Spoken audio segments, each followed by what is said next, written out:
Welcome back to We Help You Home. This is the podcast where we help seniors and their caregivers live better, safer, and more meaningful lives at home. I'm your host, Rob Steinbrook. Today, we're talking about the incredible healing power of dogs, how they can bring peace, comfort, and even joy to people who may be struggling with loneliness, illness, or emotional pain. Our guest today is Chaplain Jill Powell.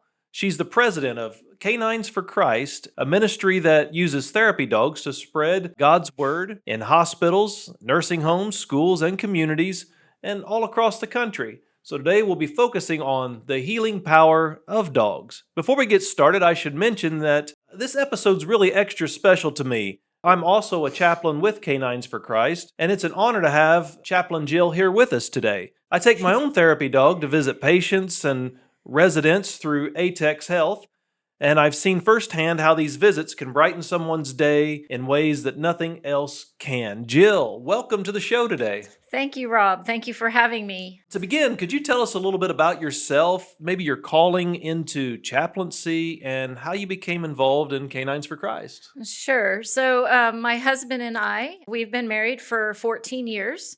We have 6 children, 2 grandchildren, and 5 dogs. So, we're obviously dog lovers. And we first got involved in Canines for Christ in 2018. I was really involved in dog sports at the time with our Blue Heeler Border Collie mix, doing agility and dock diving. And I just really felt a tug on my heart. How can we serve others with our dogs? Felt kind of like there was this special connection, and we were keeping that to ourselves, if that makes sense. Sure. And God just really placed on our hearts, how can we reach out into the community? So I started investigating therapy dog organizations, but at the time didn't find any that were faith-based. So kind of just not for me. But then my husband and I really fervently started to pray, God, show us how we can be a service to our community. And about 2 weeks into that prayer time, an old podcast came up on the computer by Chaplain Larry Randolph, who's the founder of Canines for Christ. And I was like, Ross, look at the computer. Like, listen to that podcast. And so we listened to that. And I was like, that's our answer. That's our answer to prayer. So I called Larry that same day. I said, hey, I'm going to go get my dog tested. And we joined and haven't looked back since. So we started with Haley. She's currently retired. Then we moved on to another therapy dog. Her name is Molly. She's retired as well. So we're currently on our 3rd therapy dog, who's Rocco, and love serving with him. He's a lab mix. He's a rescue. He has his own story of redemption. And then I was called into chaplaincy in 2019 with Canines for Christ, and then also became a chaplain for the International Fellowship of Chaplains in 2020. They asked if I would serve with a group of chaplains to be on call for public schools here in San Antonio if they needed chaplain services. So really, I think for the chaplain piece was just to better equip myself for ministry in ways that God wanted me to serve in the community. Wow, that's quite a journey. And that's, of course, your husband, Ross, is heavily involved as well in making Yes, the he organization is. successful. And so, wow, that's pretty neat how God's orchestrated all that and put you in the position you're in today as president, Yes. even. Yes. It's been a journey. Yeah. But exciting. For those who are new to Canines for Christ, people that are watching today that haven't heard anything about our organization before, can you share what the ministry does and how it all began? Sure. So, Canines for Christ, like I said, was founded by Chaplain Larry Randolph in 2007 in the Tampa, Florida area. And really, I just want to read the mission of Canines for Christ Sure. to you. That's on our website. Is to have the love of Christ shine through us and our canines as his disciples by providing a ministry of presence that actively engages with people who need the love, hope, and compassion that only God's message can provide. So simply put, our little tagline is loving God, loving people, loving dogs. And it really is that simple. But, volunteers serve in so many different settings, just like you said in your welcome, from hospitals, nursing homes, hospice, schools, first responders, special needs, street ministry, foster care, and the list really goes on, depending on the volunteer's passion and calling where God has led them to serve with their dog. It really is kind of be creative, honestly, in where we reach people that are in need. Yeah, and we have dogs even that go to like military families and visit with military Absolutely. kids, and just a variety of ways that we minister, isn't it, to so Right. many different kinds of people in I need. mean, really, in 2020, when COVID shut down the world, we still had volunteers, in the Florida area that were walking the beach with their dogs that were suited up, in Hmm. their vest, and prayed with people at a distance, and still offered that comfort even during those times where we all experienced isolation. Mm, yeah, and very important during those times of isolation to have interaction with dogs and humans as well, isn't it? Absolutely. Yeah. So, how did you first realize that dogs could be such a powerful tool in ministry and outreach? I think it really was through the dog sports Okay. with Haley. I call her my heart dog. She's the one that kind of set me on this journey of the partnership between a human and a canine, and I know the benefits that it brought to me, and we know the benefits that it brings to others.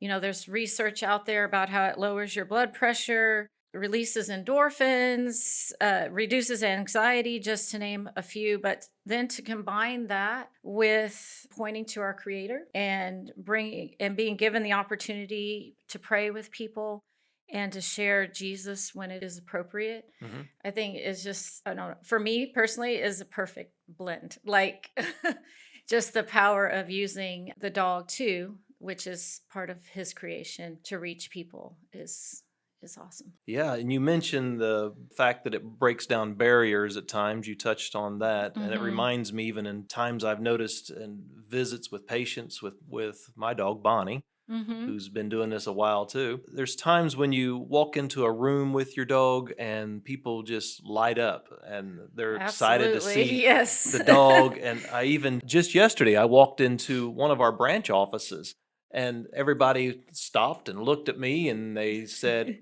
Bonnie's here. And they were all excited to Yes. see Bonnie. And one of them said, Oh, well, hi, Rob. Good to see you Yes. too. But Yep. That has happened on occasion to me as well. So. and sometimes the dog will help break down barriers, not just with people that might be in need, but people that are at work, people that are in Mhm. stressful environments. Everybody stops and wants to pet the dog and then talk even about how old is the dog? It's one question you hear a lot. How Yes. long's the dog been doing this? Common questions we get. Yes.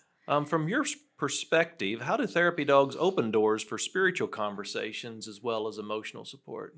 So I think when people are petting dogs and the emotions of stress, anxiety, grief, anger, whatever they're feeling, begins to be replaced with feelings of happiness, joy, laughter. It becomes a sacred moment, Mm. right? It shifts the environment, it shifts the atmosphere. Canines for Christ, we're really about being the ministry of presence and being a listening ear. And so, as we build relationships with people, that's when spiritual conversations, I think, really begin. And they allow us to step into those spaces and speak to them about that. And we can pray with people, we can share our own personal testimonies, and we can listen to people's stories and meet them where they are. But that initial contact of them petting the dog is the moment where, like I said before, all those other emotions that they carried with them are then transferred into something beautiful, Mm. even if just for a moment. And even in community events where there's a lot of activity, I've even seen brief interactions of people petting the dog. I was just recently at an event a couple of weeks ago, and a mom and her son were petting Rocco. And I just felt to ask them, Hey, can I pray for you? And she said, Yes, please pray over my son. And so I was able to pray over him. And then as he was walking away, she said, Thank you. He's being bullied at school. Oh, wow. So again, just the ability of the dog to be in that moment to, like you said, break down the walls, break down the barriers so that people can have those moments of reprieve and respite, and I see them as sacred Mm. moments, Yeah. divine appointments. Yeah. Divine appointments Yeah. and being able to just give grace into people's lives. Hmm. Such a And really blessing, meet isn't them, it? really meet them where they're at, Yeah. because dogs see everyone equal. I think they do a really good job showing the unconditional love of Christ, where as humans we tend to fall short at times. Mm. Yeah, that's a Yeah. good point. I will say that there is people that Bonnie sees as better than others, and that's if you got a snack. Well, So that's true. Rocco would probably agree with Bonnie. anybody with a snack is automatically somebody that Bonnie's Yeah, interested that's right. in. I've often said she works for food. Yes. So, you shared that great story, and do you have a favorite story, another story where you saw a dog really touch someone's life in a powerful or life-changing way? Yeah, I've really had to think about this one because there's a lot of them. Okay. But I think I want to share a story about Molly, who we retired several years ago, actually after her work in Uvalde, Texas. So Okay. we were very involved in Uvalde, Texas after the Robb Elementary School tragedy. And we started to visit a small Catholic school there in the city after the tragedy happened. And our first visit there, you knew that life was happening inside, but everything, all the windows, doors had been covered, obviously, because of what had happened, tightened security. And so we're walking through the campus, we're visiting in different classrooms, and there's just this one little girl, and she had a mask over her face, and she was just so quiet and kind of on, distant. Hmm. So and even the teachers, like, we can't seem to reach her. So I said, okay, well, I'll take Molly over. And we had a brief interaction. She petted Molly. And then a couple of weeks later, we came back. And this time, our second interaction was she didn't have her mask on and she was smiling when Molly walked in the room. So there was a change, right? Hmm. In time and healing.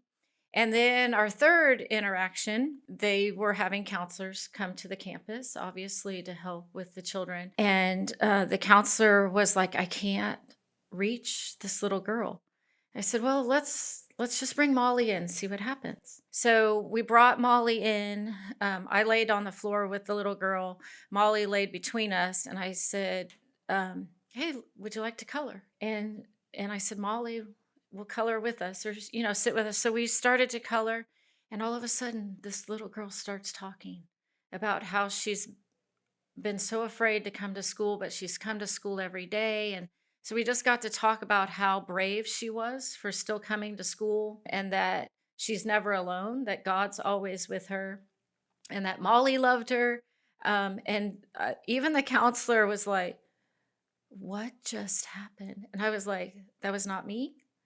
That was the dog and God working in that situation. So I think that's one of the most powerful experiences that I've seen over time, with how a dog can make a huge difference in how we reach each other. Hmm. So, Yeah, what a great story. That's wow. I appreciate you sharing that. yeah. I mean, my focus has always been with the senior population and taking Bonnie into people's homes that are senior or facilities where seniors live. Hmm. And I was in a facility one time where a lady hadn't been out of her room in 2 weeks. Hmm. And I did a group session where I brought Bonnie in and met with the people in that facility as an activity, and I had her do a few tricks and just let them pet her. And that lady came out of her room and sat in the group, and Bonnie went over and just leaned against her. Out of all the Hmm. people in the room, she picked her to go lean against and just love on. And the lady just opened up and started talking and started petting Bonnie, of course. And it was just it was a moment to where it was a moment where you saw that the walls just come down immediately, and Hmm. you could see a transformation for the better in that person's life. And what a blessing that was, really. Absolutely. And it to me, it's amazing. Dogs are designed to just know that, to Hmm. read people's moods and just intuitively know who to go to. Time and time again, I've heard stories that they pick the person in the room that needs them most. Hmm. That you can't train that. That's just how they're made. And that is amazing. Right. Yeah, it is. It's just instinct that they've learned, Mhm. and it is amazing what they can do. Well, many of our listeners on our podcast are caregivers, and I know that caregiving can be stressful and emotionally heavy. How have you seen therapy dogs bring relief and comfort, not just to patients, but also to family members or caregivers themselves? So, yeah, absolutely. Sometimes I think the visits where we're going to see someone ends Hmm. up being people that we didn't plan on seeing, right? And those are the caregivers or staff in the facilities where we're visiting. So I just think as handlers, we have to be really sensitive to that Hmm. and be aware of the environment and what's happening and just reach the needs of the people that we're going to see. And sometimes that's not the patients. It is the caregivers and the staff. And what a blessing that is for them because they do carry such a heavy weight in the daily stress of caring for others. So just to give them that moment to care for themselves and have that outlet, I think is very important. Yeah, going into facilities, even at times there's nurses and caregivers that are working in facilities Hmm. that will often gravitate toward the dogs when people Yes. take Canines for Christ dogs in.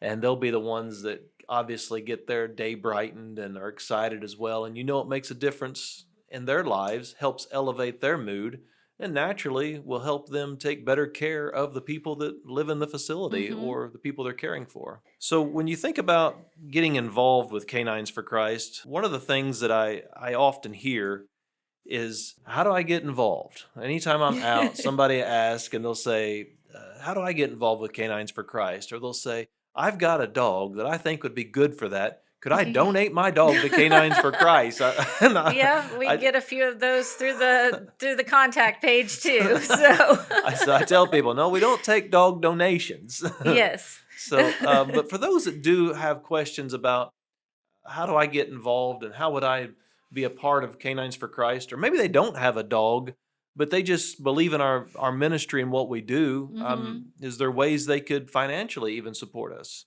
Oh, absolutely. We're not going to turn down any donations. So Okay. they're welcome to donate on the website, and that's caninesforchrist.org. So you want to spell out canines. But people requirements is we want people to be believers in Jesus Christ. But for the dog requirements, they need to pass the AKC Canine Good Citizen evaluation. Just recently, in April of this year, we have implemented a Canines to Christ temperament test that is just required. Any dog trainer, it doesn't have to be an AKC evaluator, but any dog trainer can do that temperament test. And then the dog needs to be at least 1 year of age and owned by the handler for at least 6 months, just so that you know the temperament of your dog. Because when you first get a dog in your home, it takes them a little while to get adjusted to that new situation. But even if you don't have a dog, in fact, we have lots of members that don't have dogs. Maybe they've partnered with someone that has a dog. We have junior handlers as well, that their family doesn't have a dog, but the junior handler really loves dogs and wants to give back to the community. So we partner them with a person that has a dog, or they help at community events when we're vendors where we have booths and handing out Hmm. flyers and stickers and answering people's questions. And then we also have a care partner ministry where we have a lot of volunteers that don't have dogs but just want to connect with people in the ministry to support them, encourage them, and pray for them. So there's lots of ways to get involved. And we have so many requests at times for people that would like us to bring dogs places and do things with dogs that there's still so much opportunity for new volunteers, new dogs to join and to help Yes. fulfill those requests, even. Yes. The harvest is plentiful, but the laborers are few Yeah, at that's times. right. So, always looking for new volunteers. So Canines for Christ has really grown so much over the past few years, even in the short time that I've been with our group. Can you share where the ministry is today? I mean, how many teams do you have, and what's your vision for the future? So, since 2007, it has grown quite a bit. We're in 39 states and about 8 foreign countries currently. Active members, we have about 1,040 active members.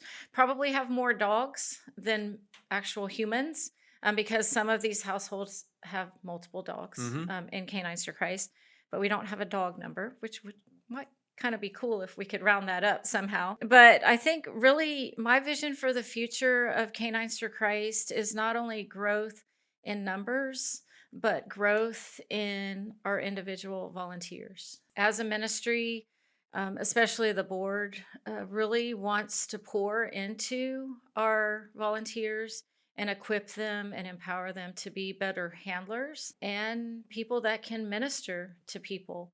So I just think that that is something that we've been working towards and will continue. Just this past year or so, we put a whole team of professional dog trainers together that are also associated with Canines to Christ, where we are writing articles and providing support for people that have canine questions because they are our partners, right? And we Hmm. want them to be the best that they can be as we minister together. So that is a fairly brand new resource that we're offering. And then I think in the coming days, and I know you're aware of this as well because your listeners may not know, but Rob's going to be on the board in 2026, but helping us with more resources for our own volunteers mental health and well-being. So like you said, when we go and pour into caregivers, they can be better caregivers, but we need to pour into our volunteers so they can be better volunteers to pour into others. Yeah, I think that's a great summary of some of our vision for the future is that we're not an organization that's just looking to extract out of people. We're looking Mhm. to be a place that's a ministry to where we pour into people and allow them to pour into others. Beautiful Absolutely. illustration. Thanks for sharing that. Yes. Are there any new opportunities that you see on the horizon? Things like disaster response or mental health outreach where therapy dogs are being used more? Yes, so we actually have a crisis response team and program. There's about 125 of our current volunteers that have gone through the crisis response training. And if anyone watches the news, we know that there have been a lot of crisis happening, whether it's natural or man made around the country. And so we've been able to deploy teams to some of those crises and be able to provide the support and encouragement that therapy dogs bring, and also Jesus. Hmm. So I think that's really amazing how that program has grown. We just launched a new first responder care program where we've put together best practices on how to reach that community of people that are serving our communities. And then again, stepping into the future is that mental health, not only for our own volunteers, but how we can help others that may be in a mental health crisis as well. So I'm looking forward to seeing where that goes in the future. That's on the horizon Yeah, for more resources. lot of Yeah. great stuff coming. It's a lot of opportunities that have been opened up for you, hasn't there? Yes. Yeah. So Because even some of the things that you're doing with the challenge coins that we have available now, tell us a little bit about that. So, in first responder and military communities, really, there's a big thing called a challenge coin, and it's kind of like a token, for the lack of a better word, but it's a coin that you just give to that person or an organization, saying, "Hey, we really honor what you do Hmm. in the community," and that's a way to recognize them. So, for example, I have a heart for the first responder community. I have a son that's an officer, and soon to be, hopefully, my other son, a firefighter. So I serve a lot in the first responder community. And some of those units that we visit have presented Rocco and I with their unit's challenge coin. So Canines for Christ, now I can say, oh, thank you. I can now present one back to them.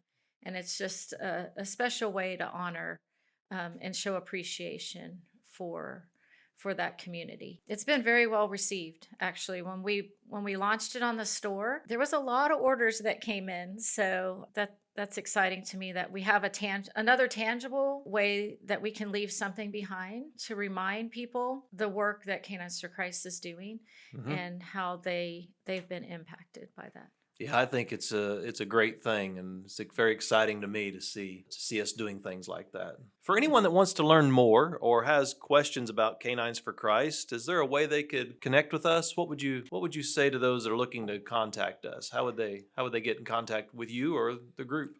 Right. So I would really encourage them to go to our website. So that's Canines. So CANINES, the number 4, Christ.org. The website is rich with resources. You spend time on the website because there really are a lot of resources that are available, and you don't have to be a member. So they're there. But if you'd like to email me directly, then my email is Jill, so JILL again, Canines, spell that out, CANINES, number 4, Christ.org. And I would love to talk to people that love God, love people, and love dogs. So yeah. So feel free to reach out to Jill. Yeah. And for our listeners, don't forget that you can also visit atexhealth.com to see some of the services that we offer at Atex with our home health and hospice company. There's an easy contact us form on that website that you could fill out as well on atexhealth.com. And you can ask questions there and submit them, and we'll be glad to get back to you on atexhealth.com. Jill, thank you so much for joining us today. It's been great to have you here and to learn a little bit more about Canines for Christ and just the amazing work that you're doing, and your husband Ross as well. It's inspiring to see how God uses so many different things, whether it's dogs or people, and how he can open doors in ways that we just never imagined, and how he uses his creation to speak to people. And thank you to our listeners today for tuning in to We Help You Home. Be sure to subscribe, like, and share this episode with other people that might find it useful or beneficial. And until next time, take care, and remember, you are never alone on this journey.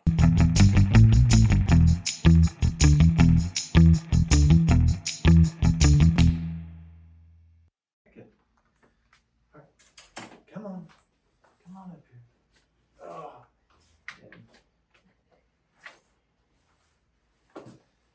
There you go, Bon. What do you think? Yeah.